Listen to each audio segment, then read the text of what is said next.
درویشی کو دونوں جہان میں خوار کرتی ہے، اس لیے بجائے خود درویشی اہل دنیا کی نظر میں حقیر اور ذلیل ہے، اور جب اس کے ساتھ لالچ بھی شامل ہو جائے تو اور زیادہ ذلیل بنا دیتی ہے۔ لہٰذا صاحب عزت تونگر ذلیل درویش سے بہت اچھا ہے، اور طمع و لالچ سے درویش محض فریبی اور جھوٹا معلوم ہوتا ہے۔ اور دوسرا، محب بھی اپنے محبوب کی نظر میں تمام مخلوق سے زیادہ ذلیل ہوتا ہے، اس لیے کہ محب خود کو اپنے محبوب کے معاملے میں بہت ذلیل جانتا ہے اور اس کے ساتھ انکساری سے پیش آتا ہے۔ یہ بھی طمع و لالچ کا نتیجہ ہے۔ جب طبیعت سے طمع اور لالچ جاتی رہتی ہے تب ہر ذلت میں وہ عزت پاتا ہے۔ چنانچہ جب تک زلیخا حضرت یوسف علیہ السلام کی طمع میں رہیں وہ ہمیشہ ذلیل ہوتی رہیں، اور جب طمع جاتی رہی تو اللہ رب العزت نے ان کا حسن و جمال اور عالم شباب انہیں واپس کر دیا۔ قاعدہ یہ ہے کہ محب جتنا محبوب کے سامنے آنے کی کوشش کرے گا محبوب اتنا ہی دور ہوتا جائے گا۔ جب دوستی کو ہاتھ میں لے کر اور صرف دوستی پر اکتفا کر لے تو لامحالہ دوست اس کی طرف متوجہ ہوگا۔ در حقیقت محب کی عزت اس وقت تک ہے جب تک وصل کی طمع اور لالچ نہ کرے، اور جب محب میں وصال کی ہوس پیدا ہو اور وصل میسر نہ آئے تو اس کا لازمی نتیجہ یہ ہے کہ وہ ذلیل ہو جاتا ہے۔ اور جس محب کو دوستی میں دوست کے وصال و فراق سے بے نیازی نہ ہو اس کی محبت خالص نہیں ہوا کرتی۔ واللہ عالم۔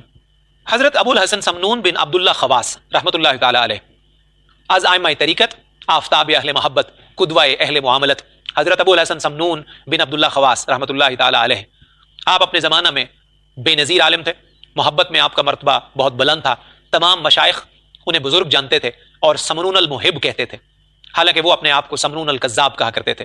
آپ نے غلام الخلیل نامی ایک شخص سے بڑی تکلیفیں اٹھائیں۔ اس نے خلیفہ وقت کے آگے ناممکن و محال جھوٹی گواہیاں دی جس سے تمام مشائخ ہمیشہ آزردہ رہے۔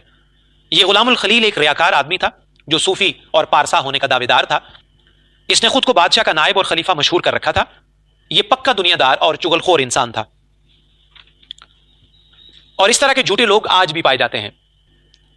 اسی طرح یہ شخص درویشوں اور مشائخ کی بدگوئیاں حکام اور امراء کے سامنے کرتا رہتا تھا تاکہ ایسے لوگوں کی رسائی آمروں اور حاکموں تک نہ ہونے پائے اور خود اس کا مرتبہ برقرار رہے۔ مقام مسرت یہ ہے کہ حضرت سمنون رحمۃ اللہ علیہ اور ان کے مشائخ کے زمانہ میں صرف ایک ہی ایسا بدخصلت شخص تھا، ورنہ ہمارے زمانہ میں تو ہر محقق کے لیے 1,00,000 غلام الخلیل جیسے بدطینت موجود ہیں۔ بغداد میں جب حضرت سمنون رحمۃ اللہ علیہ کے مرتبہ کا شہرہ ہوا اور ہر ایک آپ کی قربت کا خواہش مند ہوا تو غلام الخلیل اس سے اور رنجیدہ ہوا اور اس نے کئی باتیں اپنے پاس سے گھڑ لیں، یہاں تک کہ ایک خوبصورت عورت کو حضرت سمنون رحمۃ اللہ علیہ کے پاس بھیجا۔ اس عورت کی نظر جب حضرت سمنون علیہ رحمہ کے جمال پر پڑی تو عورت نے اپنے آپ کو پیش کیا، آپ نے اسے جھڑک دیا۔ پھر وہ عورت حضرت جنید رحمۃ اللہ علیہ کے پاس پہنچی اور ان سے کہا آپ سمنون سے فرمائیں کہ وہ مجھ سے نکاح کر لیں۔ حضرت جنید رحمۃ اللہ علیہ کو اس کی یہ درخواست پسند نہ آئی اور اسے جھڑک کر باہر نکال دیا۔ اس کے بعد وہ غلام الخلیل کے پاس آئی اور اس سے ان عورتوں کی مانند جو دھتکاری جاتی ہیں الزام ترازی شروع کر دی اور حضرت سمنون رحمۃ اللہ علیہ پر تہمتیں دھرنے لگی۔ غرض اس قسم کی باتیں بنا کر کہنے لگی کہ جو سنتا ان سے برگشتہ ہو جاتا، حتیٰ یہ خلیفہ وقت کو بھی ان سے اتنا برہم کر دیا کہ اس نے حضرت سمنون رحمۃ اللہ علیہ کو قتل کرنے کا پختہ ارادہ کر لیا۔ جب جلاد کو بلایا گیا اور اس نے خلیفہ سے قتل کی اجازت مانگی اور خلیفہ نے قتل کی اجازت دینا چاہی تو اس کی زبان گنگ ہو گئی۔ جب اس رات وہ سویا تو خواب میں اسے خبردار کیا گیا کہ تیرے ملک اور حکومت کا زوال حضرت سمنون رحمۃ اللہ علیہ کی زندگی سے وابستہ ہے۔ دوسرے دن خلیفہ نے ان سے معافی مانگی اور حسن سلوک سے پیش آیا اور بڑی عزت کے ساتھ آپ کو رخصت کر دیا۔ حقیقت و محبت میں آپ کا کلام بڑا بلند اور اشارات دقیق ہیں۔ ایک مرتبہ کا ذکر ہے کہ جب آپ حجاز سے واپس تشریف لا رہے تھے تو شہر فید کے لوگوں نے درخواست کی کہ ممبر پر تشریف فرما ہو کر کچھ واز ارشاد فرمائیں۔ آپ ممبر پر تشریف لے گئے لیکن کوئی متوجہ نہ ہوا۔ آپ نے اپنا رخ مسجد کی کندیلوں کی طرف کر لیا اور ان سے فرمایا اے کندیلو میں تم سے مخاطب ہوں۔ دفعتاً ساری کندیلیں گر کر چکنا چور ہو گئیں۔ آپ کا ارشاد ہے کہ چیزوں کی تعبیر اس سے زیادہ نازک اور رقیق چیز سے ہوتی ہے، کیونکہ محبت سے زیادہ کوئی چیز نازک نہیں ہے، اس لیے اس کی تعبیر کسی چیز سے نہیں کی جا سکتی۔ مطلب یہ ہے کہ محبت کے مفہوم کو الفاظ و عبارات میں ادا نہیں کیا جا سکتا، اور محبت محبوب کی صفت ہے، لہٰذا عبارت کے ذریعے اس کی حقیقت کا ادراک ممکن نہیں ہے۔ واللہ عالم۔ حضرت شاہ شجاع کرمانی رحمۃ اللہ تعالی علیہ از ائمہ طریقت، شاہ شیوخ، تغیرات زمانہ سے محفوظ حضرت ابو الفوارس شاہ شجاع کرمانی رحمۃ اللہ تعالی علیہ ہیں، جو خانوادہ سلاطین سے تعلق رکھتے تھے۔ آپ اپنے زمانہ میں بے نظیر